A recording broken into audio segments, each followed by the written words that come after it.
Hello, welcome to Chapter 18 of the Unifying Force. Today we'll be going over our predictions from the finale of the Book of Boba Fett, what we got right, what we got wrong, and then move into the choices of the Jedi as it pertains to Luke and Grogu in this season. I'm Kat, and how's everybody else today? Oh, good morning, all, or afternoon, as the case may be, where you're watching from. Apologies, I was watching the YouTube stream here, and something went weird a little bit with our showing our intro, but we'll fix it in post. It'll be fine. It's not like we're live or anything. I'll But send good you one of morning, my doing stickers. well. How are you doing this afternoon, Gio? Yeah, I'm very well, thank you. Excited to rebound on the end of the Book of Boba Fett and maybe look at one of the more fun storylines that came, although not too related to Boba, but with Luke and Grogu. Absolutely. All right, who wants to go first as far as their predictions and what they got right or wrong? Well, Okay. we got Boba and a Rancor, so yeah, teased a lot though in the earlier episodes, as we mentioned, the Godfather style sit down with the crime lords and the threat of the Rancor underneath. So at least the full extent of a rampaging Rancor in an open town was seen, which is new. And considering it's a TV series, the CG and the working of the Rancor and the physicality was really solid, visceral, good to see, and gave it a sense of a finale, the big final act action scene. So we got that pretty spot on. Yeah. I think that's probably the large part of my prediction, at the least, that came about was, we have to see Boba Fett riding on a Rancor. Now, as to why Boba Fett was riding on a Rancor, and if that was necessary at the time, or there was more efficient. A lot of destruction in the city caused by that Rancor. That's called the Avengers, trope right there. It's like, we saved the city. Well, part of it. Yeah, or the the kind of the end of Man of Steel. Let's wreck everything and worry about the people afterwards. Yeah, I predicted that Bane was going to be the one who killed the Tuskens, and then they said it wasn't. That it was the Pikes. And I also predicted that Boba was trying to avenge the Tuskens this whole time, because that was the only clear-cut motive for him to be doing any of this. And then it wasn't. So then it's like, well, what's this about? It's like, well, we still don't really know. Especially since Fennec Shan's like, oh, we're not really cut out for this, are we? And I'm like, well, then what are we doing here exactly? I'm not sure. Yeah. What's just happened for the past few weeks? Yeah. Well, I guess you were right in that there was more to the annihilation of the Tusken camp than just those Nikto bikers. The Pikes were responsible. They made it very clear, and perhaps that's a symptom of them not really having clear villains in the previous 6 chapters. So they wanted to make it really on the nose. The Pikes are the big bads. The end of it. We've got to deal with them here. Now you're going to see how Boba plus friends manage it. That's why they brought in Bane too. It's like they knew the Pikes were so underwritten as villains. It's like we need somebody to lose Yeah. a gunfight, so that way, like somebody the audience cares about. Yeah.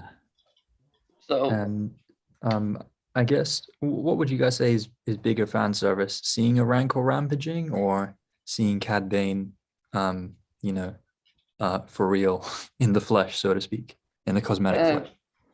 I think seeing Cad Bane in the flesh, even though they didn't really use him very much. Yeah. I mean, I was a big fan of both things. I think Bane could have been used better. Is it possibly would have been better if he had, killed the Tuscans? It would have been better if he wasn't just teasing him, if they had talked about more about their past, there. So I think lots of things could have been done with that. The Rancor was cool. It's just tearing up. Let's see what a Rancor really goes and does. Yeah. Yeah, I think the use of Cad Bane could have been more. I think everybody appreciated if you followed his character from the Clone Wars going forward. It was fantastic to see him at the end of Chapter 6, even though that, from the desert comes a stranger. That episode did bounce around quite a bit, which we'll get into the non-Boba bits very shortly. But it was cinematic. It was very Western. It was leaning into the tropes, but the performance of Corey Burton's voice acting was, stand out again. And the stuntman who performed his role did a fantastic job. I think sometimes it's easy to forget the difference in live action portrayals of characters we've seen just in animation, and how there's a lot more than just the dialogue. If the dialogue's a little clunky, we can infer some, character traits from the way they physically move. And he moved like an old Cad Bane, I would have imagined, did move. Yeah, he's 71 years old in this episode, or these episodes here. So, and he clearly doesn't have those jetpack boots anymore. Would have been very useful. I think he still had them on his ankles. He just didn't use them because you kind of see him strapped onto the side. But that would have been awesome to have a three-way jetpack type fight between. Jetpack battle. Yeah, but I like that they still maintained continuity with the hat that he's wearing, because people were like, why isn't he wearing a bigger hat from Clone Wars? It's like, well, because he lost that when he deliberately got himself arrested in season 4 so he could break that guy out of jail. And when they took off to Nal Hutta, one of the first thing he does is he goes into this curio shop and he steals a jacket and he steals this hat. And that's the new hat he had worn for the rest of the series. And so he still has that, and he also had it in Bad Batch. And that's why he's not wearing the one from here. I just got this one. This is the Black Series. Right, yeah. But Well, that character's cool. I think a lot of the complaints on Book of Boba Fett are, it could have been written better for a lot of viewers of this are not people who have seen all the material. They haven't gone deep into the Clone Wars. They haven't gone into Rebels, and they're more casual viewers that are fans of the films, which there's nothing wrong with. Just whoever's writing this has to come up with a way to kind of, let's throw in Easter eggs and stuff for the fans who have gone in those deep dives and have seen all the materials, and even the fans of the EU, and yet just, cater it to the casual viewer as well. Yeah, well, I feel that certain Easter eggs like Bane works because it makes sense that the Pikes would hire somebody to help them and stuff. Whereas other Easter eggs, like, do we need to spend 30 minutes on Luke's planet seeing, training sequences? Like, well, not really. But I wonder because, they budget these series per episode. And I thought the first 4 episodes were very plot driven as opposed to character driven, because it had to split its time between flashbacks and the present day. And I'm wondering if that's because, as we speculated, maybe the higher ups at Disney are like, well, you need to put in these fan favorite characters. Everybody loves them now. and realizing that they'd have to spend like almost a couple episodes on that. It's like, well, Boba's story was originally going to be spread out much nicer, but since it's not, we're going to have it much more plot driven in the beginning. And as a result, a lot of people didn't really seem to know what Boba was aiming to achieve, except for that one scene in the 4th episode where he's with Fennec Shand at the campfire, and he says, I'm tired of the bounty hunter life. I'm tired of working for idiots. And there's so many jobs I worked where if the involved parties had just been adults and sat down and talked about the problems, it wouldn't have been a job in the first place. Yeah. Which explains why he's a man of few words. And I guess why he thinks he'd be a better leader. Combine that with the sense of community he found with the Tuskens. And I guess he figures, leader, community, I'll be the Daimo. And like, that would make sense if they, doubled down on that with his character a bit, but they didn't. And it's especially strange at the very end of it when, Penn and Fennec's like, well, we might not be cut out for this after all. It's like, well, isn't this what you really want to do? And when he came up with a really great plan when he says, we're going to hole up in the fortress because it's a fortress and it's way outside of town. So there's not going to be any collateral damage. And the kids are like, no, we're going to stay here. You can go hide in your palace. Like, dude, you need to remind her that she works for you and tell her that.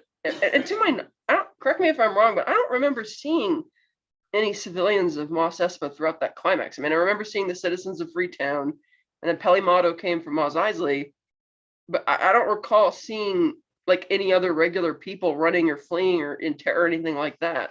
I think there might have been a few people like peeking out of windows or something that you couldn't tell. Are they, people that are involved in the battle, the citizens of Freetown that have gone up there? Or is it, the Western shut the shutters, hide behind the thing? So there may have been some of that, but we didn't get these are the people we have to protect. It was just the exposition by the mods that said that. Yeah, but I did in hindsight, I guess, because a lot of people were having expectations for the Jennifer Beals character. She was acting a little squirrely in the beginning, and people are like, oh, what's going on here? And I guess in hindsight, the reason they blew up the cantina was, I assume they found out that Boba had the meeting with the gang, the other crime leaders, and they wanted to send a message to scare them into staying on their side, which apparently worked because all the crime leaders turn on Boba. But it's like, it'd be nice to kind of maybe show the Pike leader making some of these decisions so we could, vilify him more, make him feel more like a character in the series. Yeah. And I hope she's not dead. I hope that was just not a complete throwaway character, as many people. I know. I can see the look on Catherine's face. She's going, some people need to stay dead. When they die, they need to. I know. No, I could buy it if you wanted her to live, but given her placement and how big the explosion was, I don't see how it's possible. Yeah. I see both sides of that. I know. I just had to say it. It's just like, that's become a people love that character immediately. You've got a really talented, long-term working actress that you cast in that role just to kill her. I admit I had to look up who she was because I kept confusing her with Jennifer Beale, and they're saying no Beals, and I had to look her up. And I'm like, oh, okay. So yeah. So now, I mean, it would have been nice to one of the predictions you had said last time, if Jennifer Beale's character had been a crime leader herself, and to bring an otherworldly threat into Mos Espa and onto Tatooine like Black Sun or Crimson Dawn, that would have been world building immediately and give us a sense of scope for where Boba could go further. And in if future you had made her the big bad, instead of the Pike leader, she was controlling the Pikes, she was controlling Cad, people would have bought that. Right, if she had blown up the sanctuary herself to throw people off the trail, and she comes in to that scene where Fennec is like, getting ready to take out everybody, and she was the big bad, you could have killed her then, and then it would have made sense. Right, because Crimson Dawn does not like Pikes at all. So that would work if she's like the secret, like sleeper agent there for them, monitoring that. But I don't know. On the one hand, I don't know if the episode could have handled more cameos, but especially now that we get to the big stuff with Grogu and Luke. And so there's our transition into today's topic is the choices the Jedi have to make, and why do they not learn? Why? So we're going to talk today about those cameos, those bringing in Luke and Grogu, whether it had the right place in the Book of Boba Fett or not. Is there's so many choices that are forced upon the Jedi by the Jedi doctrine, allegedly, that man, those are hard choices, and why are they arbitrarily given? And I don't know. Somebody go. Well, I guess you could look at it in that Star Wars, George Lucas has always said, is for children and is for the kids in us all. So to that extent, something as complex potentially with a lot of subtlety like the Force is given stakes if you give a simple binary choice of go this way, go that way. Now, to the extent of how impactful this choice is, we're yet to see with Grogu. It's at least here, it wasn't the cliched kind of, the villain saying, join me, that we've seen famously and iconically in the saga before.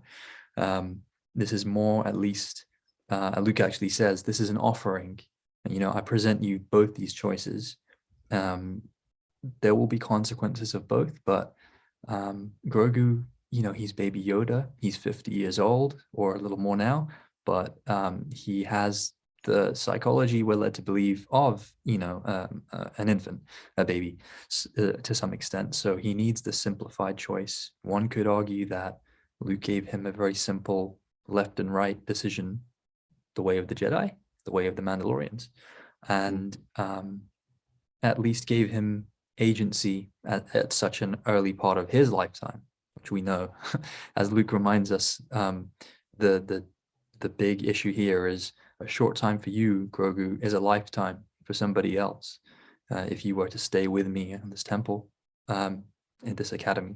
So I think we have to keep in mind that simple choices are quick character and narrative structures to give the characters, so that we can see, have an indication of what their destiny within the Force will hold for them further down the line.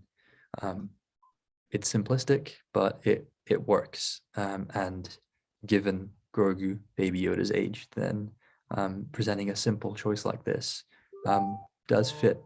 At least that's how I'm kind of taking it. It kind of made sense to me that he's giving him the choice, because Luke is still basing his ideas of what the Jedi are on his masters and what they did. And it's like, oh, you have to abandon all attachment. You have to do this. Even though Luke is different in that he's anti-violence now, the Dark Troopers notwithstanding, because they're not real. They're just robots. So it makes sense that he wants Grogu's like, look, you need to commit to this, or you commit to your attachment. But the very act of even presenting the choice to Grogu is kind of reminding him of his attachments and bringing back all those emotions. So it's almost like he's undoing the choice, undoing any chance of him staying with him. And it is a little awkward because, as we saw in season 2 of Mandalorian, when Din Djarin put Grogu on the temple at Tython, he knew what to do. He just connected with it immediately. He reached out, Luke responded, and then Luke shows up at the end of the series. And according to Luke, Grogu asked permission to leave, which if he's just a little baby, like, cutesy all the time, he wouldn't really want to leave his dad. But he did, showing that there's still a little bit more intelligence there. He wanted to go with the Jedi. And now, however much time it is later, a few weeks, a few months or whatever, he is, like Luke says, his heart's not in it. And it's like, yeah, because he's still in a way like the equivalent of a 1-year-old baby, even though he's 50. So he's probably, everything's so new to him still that he's not going to lock into all that as much. But when you present him with that choice, it's like, I guess I'll go home now. And it's like, well, then why did you want to leave in the first place? So that kind of, to me, just undoes the whole storyline of season 2 of The Mandalorian. It was all about getting this kid somewhere, and the kid showed he had intelligence for wanting to go there. And so presenting him with this choice, it's like people are like, yeah, Luke, you're a dick. You should just let him have it. And it's like, yeah, that was funny. But at the same time, if he keeps that and wears it, he's just going to be reminded of Din all the time and constantly be thinking about him, even though obviously once Luke gives him that choice, he's never going to forget at that point anyway. So it's like, maybe you shouldn't have offered it to him in the first place. So yeah, is just the Grogu's entire time on the stone sending out this beacon to all Jedi everywhere, is he's bound to, he's that's what called Luke in. That's what, showed him that he wanted to go.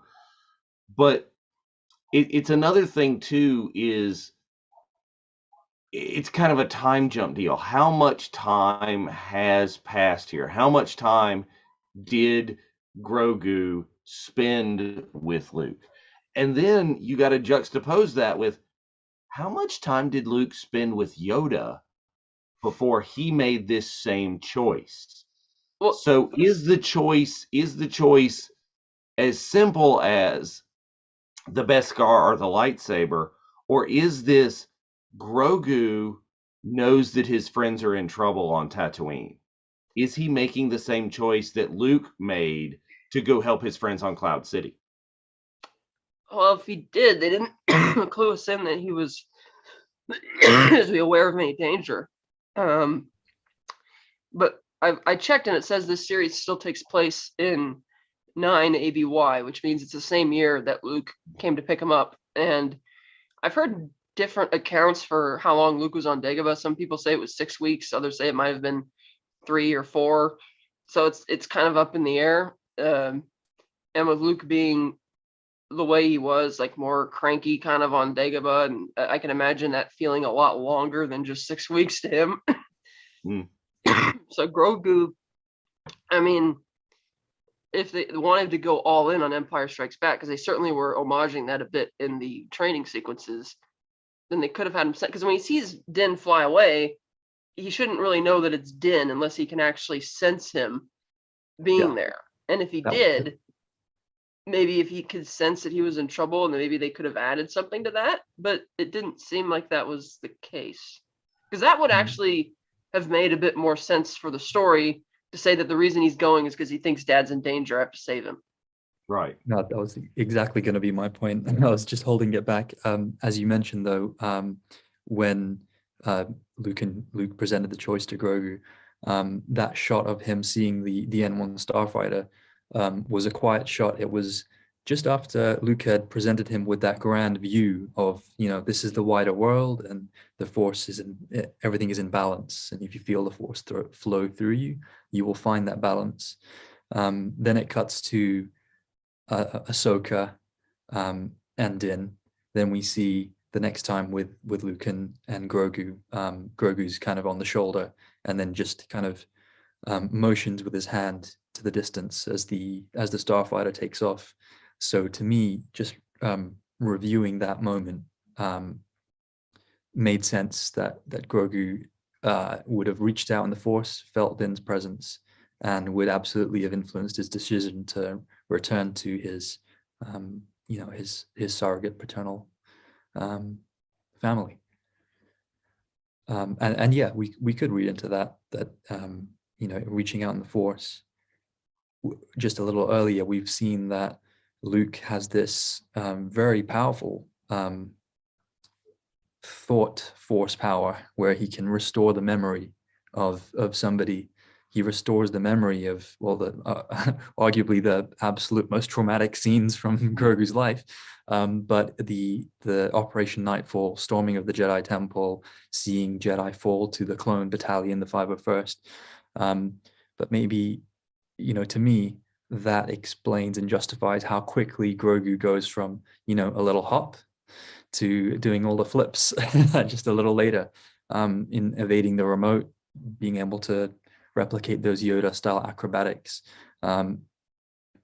What I see it as, having seen Luke a second time, just watching the chapter, is Luke has restored some of the strength and connection of the Force that Grogu has in reminding him of that those early years in the Jedi Temple, including the trauma of the Jedi Temple falling. So now Grogu perhaps has a greater affinity with the Force, or it's been restored to the extent that it might have been before Grogu kind of cut himself off from it in, I guess, pre-Mandalorian season 1.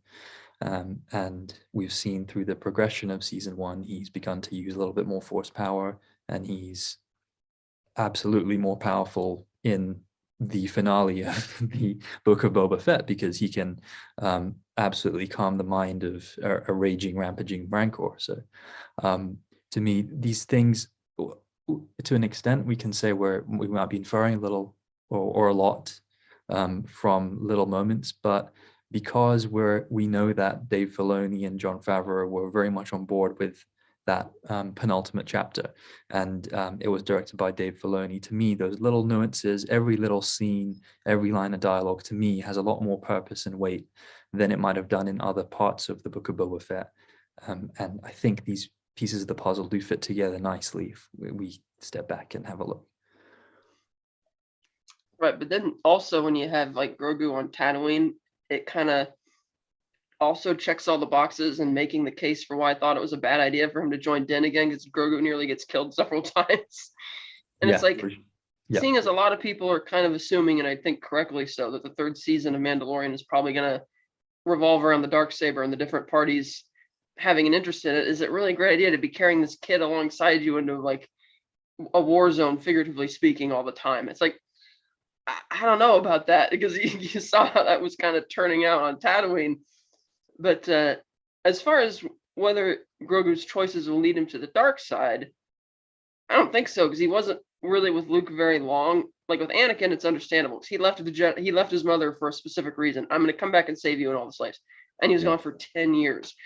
And then another 3 years after that through the war. And we get why he went the way he did. Whereas Grogu, if he keeps learning to use his powers just through him getting older or whatever with it, I don't think he'll necessarily be prone to just becoming evil, or especially because, like we saw with, like you mentioned with the Rancor, he didn't kill the Rancor, he didn't try and force choke it or anything, he just put it to sleep.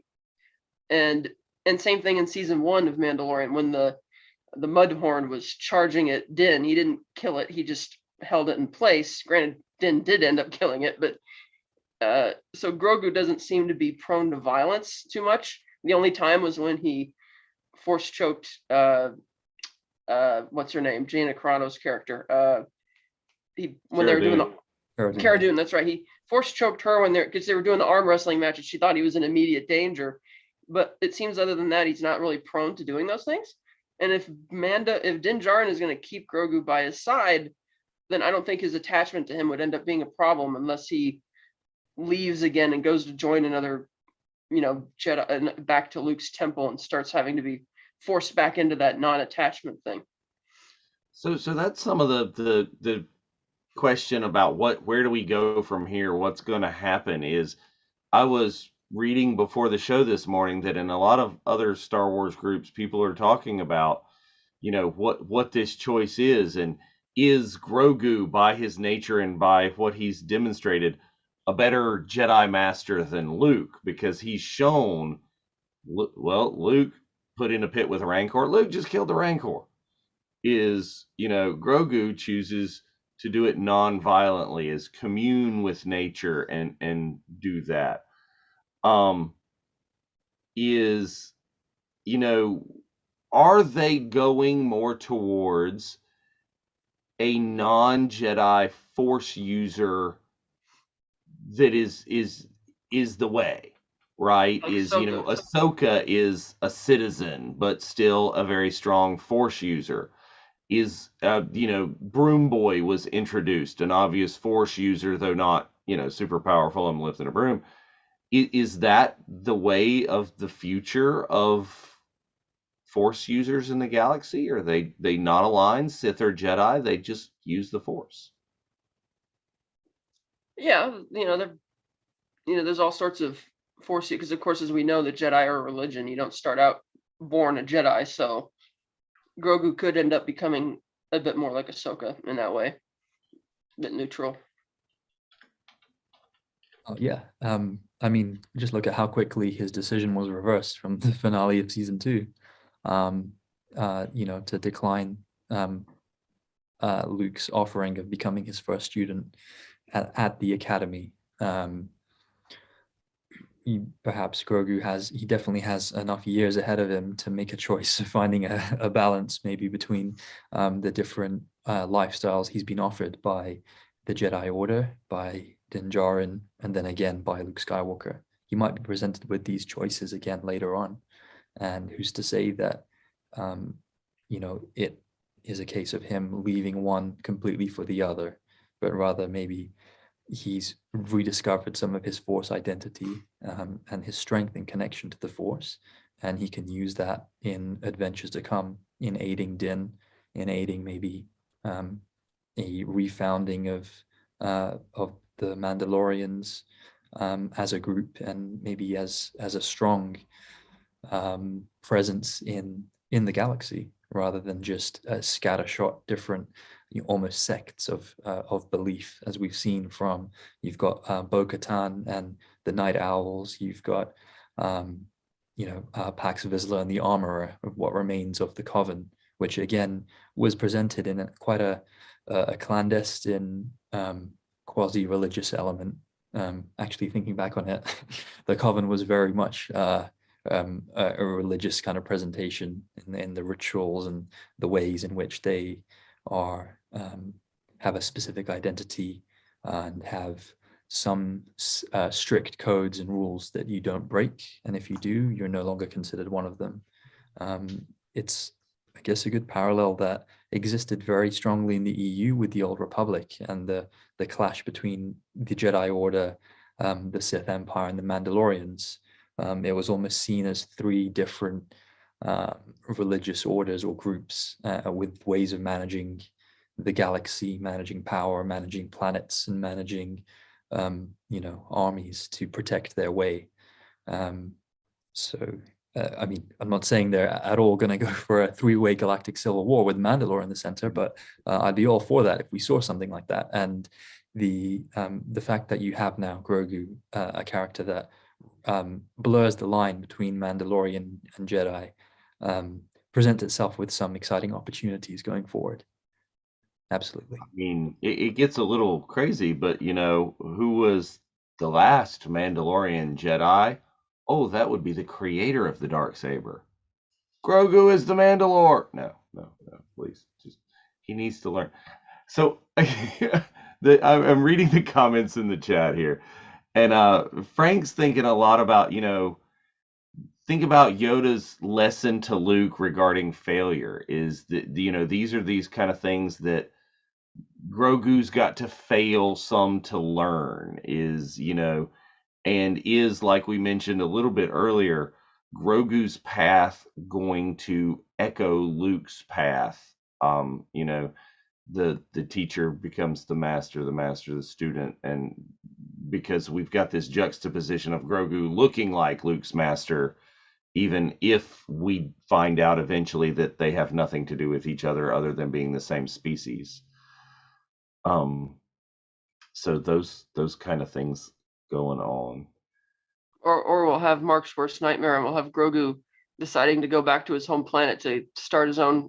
We need to bring more of us into this academy, into this new world, and we'll have like hundreds of Grogus, like the Tribbles. Just so I think we've got a lot that we have to invent and think of, because I was truly expecting. I don't know if I wanted it or not, but I was truly expecting that Grogu would begin to speak when he was at the academy. That we would get more. I mean, we got some of what was going on in his head because Luke can talk to him through the Force like Ahsoka can. But I thought we would actually get like some level of commitment, or even they didn't show us Grogu making his choice. They just, relied on Pelimoto to kind of reveal it when she saw the armor. I don't know. Is he going to speak going forward? When is that going to happen? If he could actually give us some exposition himself of what was going on, would that clarify some of these choices and his motivations? Or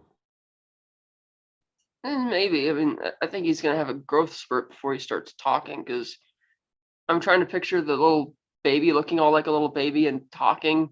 It just seems a little bit weird, but uh, because you're right, they can talk to him through the Force. I would assume there's a reason, but at present, it just feels like a corporate decision. Like, oh, well, these characters are super popular in the first 2 seasons of the show. We need them in here. So it's like, we'll see how they handle that for season 3. But because obviously Grogu's not in the sequel trilogy, he doesn't seem to be around at that point. So I have no clue where this character's going or what they're doing with this. Yeah, I mean, that does sort of imply that he will eventually ultimately stick to perhaps the way of the Mandalorians. That can keep him off to the side while the second massacre of a Jedi temple occurs with Ben Solo. It would be interesting, but again, I'm with you, Catherine. I think that as much as I don't want to say this is a marketing decision, Grogu's appeal is as Baby Yoda still. He's still very much got that identity. So given the 700-800 year lifespan of Yoda species, we know he reached over 900, but not necessarily saying that my interpretation was Yoda managed to stay, in a physical essence that long because of his connection to the Force, and he was able to go on his terms almost in Empire. I think Grogu has a lot of years ahead to have that continued development from baby to kind of infant to actual child going on. So I don't think we would see him speak, and to me it would take away from a little bit of this identity they've created for him. It would blur him a little bit more closely to Yoda. I don't really want to have what Luke suspected when he was saying, size matters not. That's how my master spoke, almost suggesting that Grogu will have a similar speech pattern. So that could be a tease that later down the line, Grogu will start to have the same inverted syntax of Yoda. But for now, I think having him in the kind of form that we see, what I would hope is that they utilize more of these flashbacks and these moments in the Force. They do more show, don't tell, specifically with the entire series going forward, but definitely with Grogu. And we can explore visually, some of his experiences previously as a Jedi, or that can be a way of him communicating with characters without needing to break that element of him still being a baby and unable to speak for now. It could get a little I don't know, uninteresting if it just still Din through his armor speaking to Grogu in The Mandalorian season 3. But I think there are enough elements, as we've discussed, around the greater story with Mandalore, with Bo-Katan, with the presence of the Imperial remnant still around in the galaxy, to have story pieces and then character elements between Din and Grogu that are interesting, even though there's just one active speaker and one listener. And I think you can still have elements of that kind of childlike wonder that maybe endeared Grogu to a lot of fans initially, whatever their age, as well as having the physical comedy of him kind of being unable to communicate, but just gesturing here and there, the little ball, his obsession with frogs, or still very much teething his way through some parts of a galactic lifestyle ahead. And, we see that. I revisited chapter 6 earlier before our show, and the very first indication of Luke and Grogu's training is levitating a single frog. So, things are still quite basic for him at this stage. And we're reminded of how, Star Wars has that very family aspect, and they're going to stay, I think, leaning into some elements that really appeal to kids, such as, the one levitating frog wasn't of interest to Grogu, so then Luke elevates a dozen. And, that's a little lesson of the Force that we don't have an opportunity to see with an older Luke, with Yoda, or a conflicted Rey with an almost apathetic older Luke. We can see those little demonstrations of the Force here. And if going forward we're going to be presenting Grogu with temptations of greater attachment and potentially indications that the dark side is still something he must be wary of even while walking the pathway of a Mandalorian, and we have a wider conflict brewing with the Empire and Mandalore going forward, we'll need those moments of levity. And Grogu's the easy but still quite satisfying medium to achieve that for Star Wars streaming series in the future. So let's talk about this. I thought you're mentioning the going towards family and this and that. I thought the two most identifiable dad moments for me it happened in this is that Din has been carrying around in his belt the gear shift knob that he can just immediately give to Grogu. And at the end, your final thing is I can completely relate to the kid is going to do nothing but fuss or give me crap until I like drive around. You're going to just driving around the block to do that. Is this Disney just bringing the Star Wars, the family moment? Is it not? Is it creating more of the attachment? Is that just saying, okay, that's showing you how much these are attached? But is Luke forming attachments and having attachments? Why did he offer Grogu Yoda's saber? Jedi build their own sabers. Why is Luke carrying Yoda's saber around in a box? Why did Obi-Wan carry around Anakin's saber in a box? As we see Jedi training in the Clone Wars, is their crystal has to call to them. You have to go get your crystal. You have to learn to build your own saber with the saber building master. Our Force users are Jedi, Obi-Wan, and Luke leaning towards this attachment? Well, once the Empire started, you can't go get kyber crystals anymore. Empire harvested all of it for the Death Stars, and they obviously would know from raiding the Jedi Temple where they go and get their crystals. So it wasn't really a viable option anymore.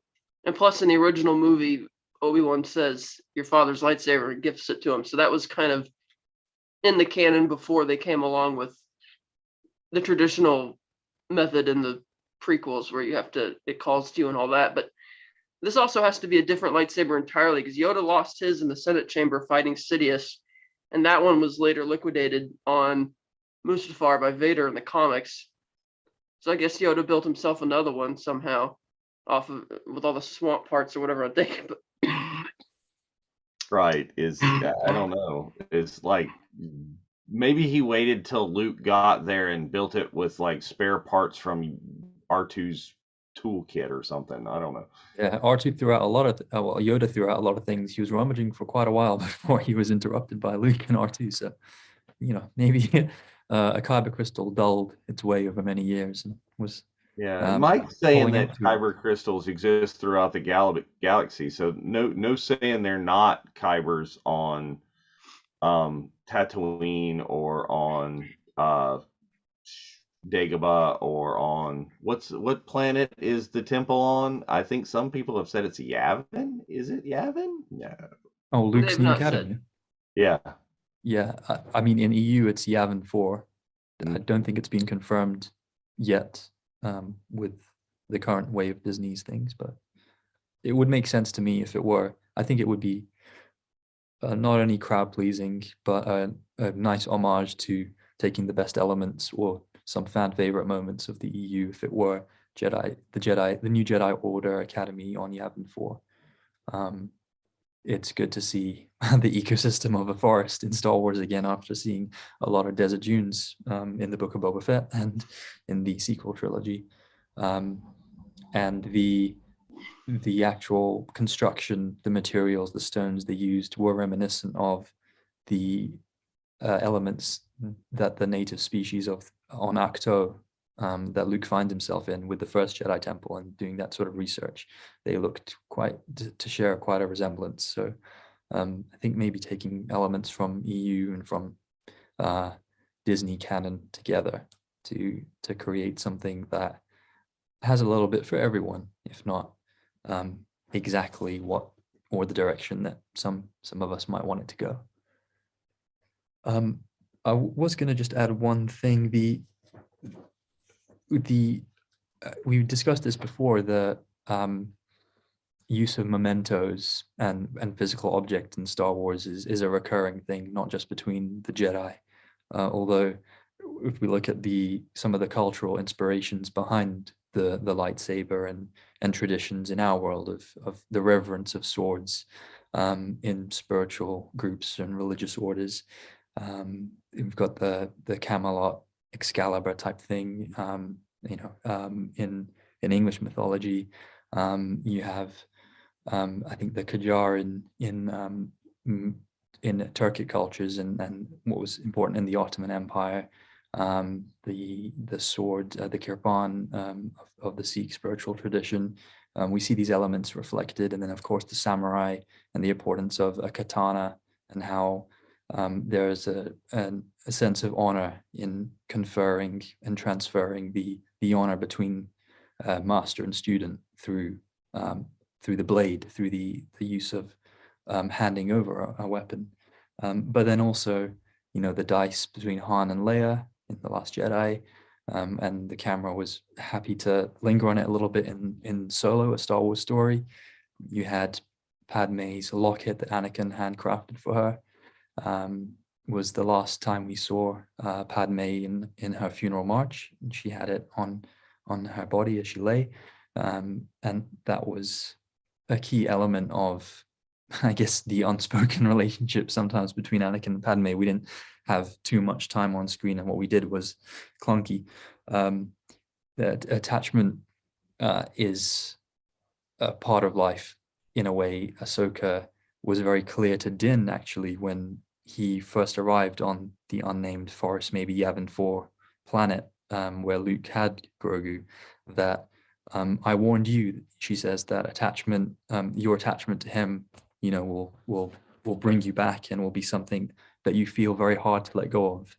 So attachment is an obstacle for the Jedi in a way, in their kind of stricter code, but it's a motivating factor and sometimes something we've got to be mindful of, even if we are a Mandalorian and we're trying to reconnect with the foundling, whether it's a route for the foundling to end up feeling some draw to the dark side and through, maybe ego and attachment to physical objects, but there's an element of seeing that attachment is important to a lot of characters in Star Wars, not just the Force users and the Jedi that we see.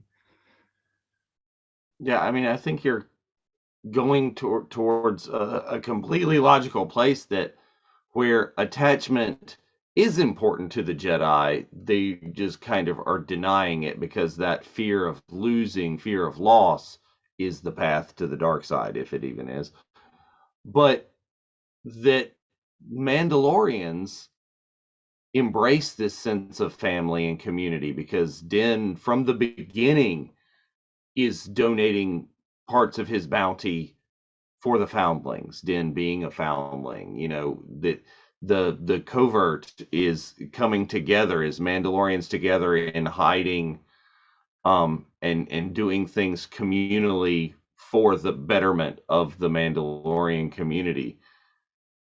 I mean, are we Disneyfying Star Wars, or has it always been this way? I mean, Luke and Leia are twin brother and sisters. I don't know. Well, if the only thing that Grogu coming back and giving up his training achieves is more cutesy stuff, then yeah, that would be kind of Disneyfying it, because again, I'm trying to figure, this is why I can't picture Din being the one to sit on the throne of the Mandalore if he's going to have this kid with him now. That just seems like that's got to, I wonder if it'll go back to that, was it Serrano or whatever that planet was from season 1, where he met that lady in the village who kind of liked him, and wanted him to stay there, and then they left. I wonder if they'll end up back there at some point. Because they teased that she was the only person in the village who had previous fighting skills, and she's really had a strong bond with Mando. He almost came close to letting her take off the helmet. It was only because that other bounty hunter fired the shot that it didn't happen. So I wonder if they're gonna work their way back around to her at some point. Because I could picture them, if he wants to be like a father to Grogu, settling down somewhere. But Well, he's got to have a base of operations now, because the starfighter doesn't have living quarters like he did before. He didn't have to do that. They could bounce around and just circle the galaxy until they needed fuel, but they can't do that now. They've got to have somewhere to go. I was wondering where they were going at the end of the season, because it's like, well, you have a friend in Pelimato who, because she loves Grogu so much, she'll let you park your ship there for free. And then you have a friend in Boba, so you got the palace if you want to hang out there for your digs. So it's like, but they're taking off somewhere. I'm like, I wonder where they're going. It made a lot of friends on that ring world. The sort of Halo civilization, if you will. But yeah, it would be a shame if would like to think that Grogu won't be reintroduced just for some kiddish antics. It can be an element of the Mandalorian season 3, and if Grogu and Din turn up in other series further down the road. But I think it's good to see that the family element is still strong. Initially, when I saw the chapter 6 with Luke and Grogu, I did think Luke seemed a little cold, a little distant, maybe not so much the warmth that I envisaged the Luke of old, the Luke of the EU that we kind of had before in our minds with Grogu. But upon revisiting it, he was quite content and quite happy to have Grogu by his side. And I don't think that would have been an element that the old Jedi Order would have been as encouraging or as content to allow. Grogu's had 50 years of his life, even if his lifespan's 900 years. He's had a lot of life experience, opportunity to find attachments and see temptations, even if it's an ice spider larvae or a very big frog. He's had life chances to experience wants and desires, which the old Jedi Order seemed quite monastic and very keen to quell and not keep in the presence of mind of the Jedi as younglings going into apprenticeships and Padawans and then on to Jedi Knights. But then again, we know that the younglings were taught in a group. There was a sense of community with the youngest of Jedi and potential family, I guess, in the Jedi Temple that we saw in Attack of the Clones. So they're not entirely solitary and without attachment, even in their older form. So I think it's a fair argument to say that Luke's Jedi Order going forward could still have a more balanced way of looking at things between attachment and not so much it being the be-all end-all of a route to the dark side, but instead something that you balance out with your peaceful detachment to very strong negative emotions and still being kind of in tune with the wider world around you to find that balance. It's going to be something and some kind of balance to it, because we know one of his students is obviously bringing family and familial attachment into the Jedi Academy, as he trains his nephew. But is that the path to the dark side? Because we all know how that didn't go well. And it didn't go well for Luke or for Kylo. But that is probably the topic of conversation for another day, as we are getting close to the end of the time. I think we did a whole lot of talking about just the Mandalorian and the Book of Boba Fett, and there's a larger conversation to have here on those Jedi choices, and somewhere I thought that we would get to which would be, only a Sith deals in absolutes. So, you viewers keep that in mind for another possible episode.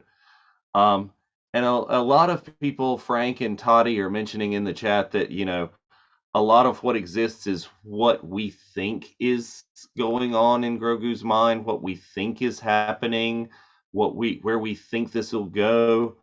There's a lot of headcanon happening at this point. And in my personal opinion, just for me, and this will be my wrap up, I think Dave and John, and even I think Kathleen Kennedy has alluded to in a statement, I think they're playing the long game. We don't see, hopefully, where this is going down the road, that this is all supposed to culminate in one big kind of giant super crossover Avengers Endgame thing. And I hope that's still what's happening, and I hope that's still where they're going. And we just have to keep tuning in. We have to keep watching, and we'll see if we were ultimately right to question some of these little choices, or if they're just messing with us, and there's something behind even the Power Rangers, which I cannot see, but maybe, I don't know. Other thoughts, wrap up thoughts? Yeah, they should have killed the Power Rangers. Yeah. Bane should have sniped them all down with his pistols. Like, yeah, those are the guys you need to go after. Yeah, That's it. for sure. I think that there's a wider scope and context, hopefully, that this is all leading towards. And yeah, I guess some of the fun is a lot of speculative thought, as we have in these discussions, of what's going on behind the scenes, or even in the little quiet moments where there isn't explicit dialogue to tell us what characters are feeling.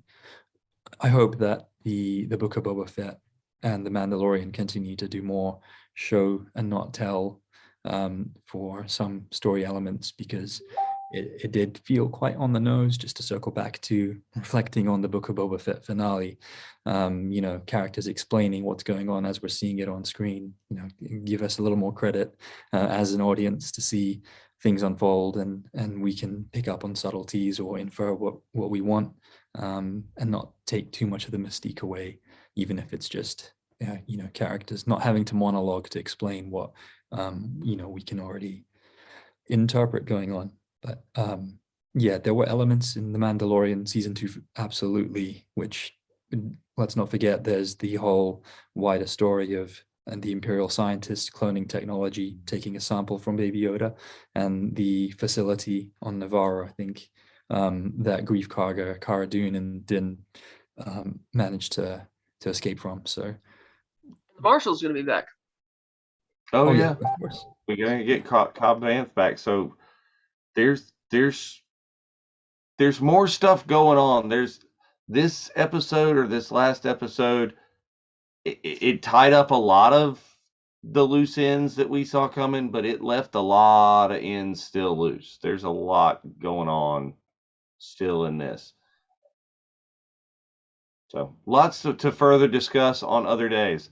So I will apologize for the Facebook stream, and I don't know what's going on with that and the quality of the stream when the stream even is up. But I'm glad a bunch of you have found your way over to YouTube.